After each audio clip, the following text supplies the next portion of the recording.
अस्सलाम वालेकुम। उम्मीद है आप सब खैरियत से होंगे। आज हम बनाने जा रहे हैं बकरा ईद स्पेशल ओजड़ी। अगर आप ओजड़ी लवर हैं तो ये रेसिपी आपके लिए है। वीडियो का अंत तक लाजमी देखें। बिस्मिल्लाहिर्रहमानिर्रहीम। अगर अभी तक आपने मेरे चैनल को सब्सक्राइब नहीं किया तो सब्सक्राइब करें और वीडियो को ज़्यादा से ज़्यादा लाइक शेयर करें। ये आपकी तरफ से प्यार होता है और हमारी मोटिवेशन। यहाँ पे हम ले लेंगे 2 किलो ओजड़ी, 4 कटे हुए प्याज, कटी हुई सब्ज़ मिर्चें, लहसुन की कलियाँ, टमाटर, नमक मिर्च और कुछ बेसिक से इंग्रेडिएंट्स। आइए शुरू करते हैं। बिस्मिल्लाहिर्रहमानिर्रहीम। यहाँ पे हम ले लेंगे एक कुकर में हम ऐड कर देंगे ओजड़ी जो कि है 2 किलो। हमने इसको अच्छे तरीके से साफ़ करके वॉश कर लिया था। जब भी आपने ओजड़ी बनानी है आपने इसको आटे से और नमक से 2 दफ़ा लाजमी वॉश करना है। 2 बड़े कटे हुए प्याज शामिल करने के बाद इसमें जाएंगी लहसुन की कुछ कलियाँ, 1 अदद कटा हुआ टमाटर, 4 अदद कटी हुई सब्ज़ मिर्चें, 1 चम्मच नमक, 1 चम्मच हल्दी और हम इसमें शामिल कर देंगे तकरीबन 2 लीटर के करीब पानी शामिल करने के बाद हम इसको प्रेशर कुक होने के लिए रख देंगे। मैक्सिमम 1 घंटे के लिए आपने इसको बॉईल कर लेना है। आप देख सकते हैं कि 1 घंटा हो चुका है और हमारी जो ओजड़ी है वो बहुत ही अच्छे तरीके से बॉईल हो चुकी है। आपने इसमें और कोई भी स्पाइसेस ऐड नहीं करने, सिर्फ नमक और हल्दी डाल के इसको बॉईल करना है। आप देख सकते हैं कि बहुत ही अच्छे से जो है ओजड़ी पक चुकी है।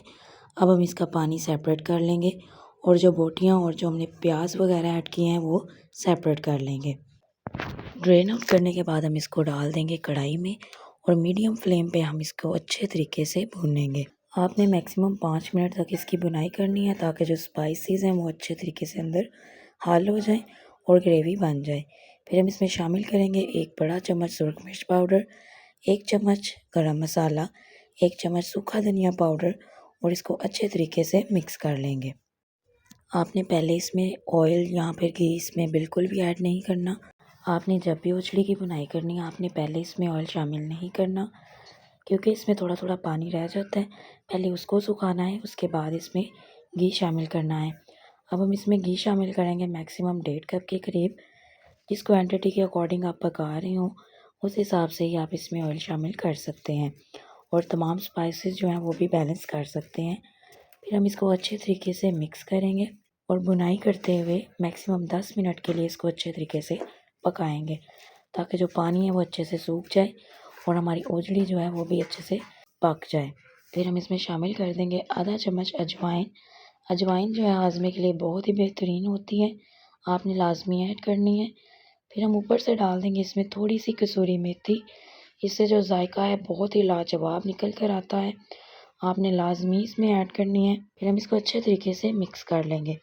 माशाल्लाह आप लुक चेक करें कितनी ही ज़बरदस्त निकल कर आई है और ये खाने में इससे भी ज़्यादा मज़ेदार है। फिर हम इसमें बिल्कुल थोड़ा सा जो है ओजड़ी का शोरबा वो ऐड करेंगे। आप अपनी मर्ज़ी के अकॉर्डिंग इसका शोरबा बना सकते हैं। मैंने इसको बिल्कुल सूखा सूखा बनाया था। ऊपर से हम गार्निश कर देंगे इसको सब्ज़ धनिए के साथ और हमारी बहुत ही लज़ीज़ किस्म की जो है ओजड़ी बनकर तैयार है। इस बड़ी एक दफ़ा लाजमी इस रेसिपी को ट्राई करें। मिलते हैं अगली वीडियो में एक न्यू रेसिपी के साथ। अपना बहुत सारा ख्याल रखें। अल्लाह हाफिज़।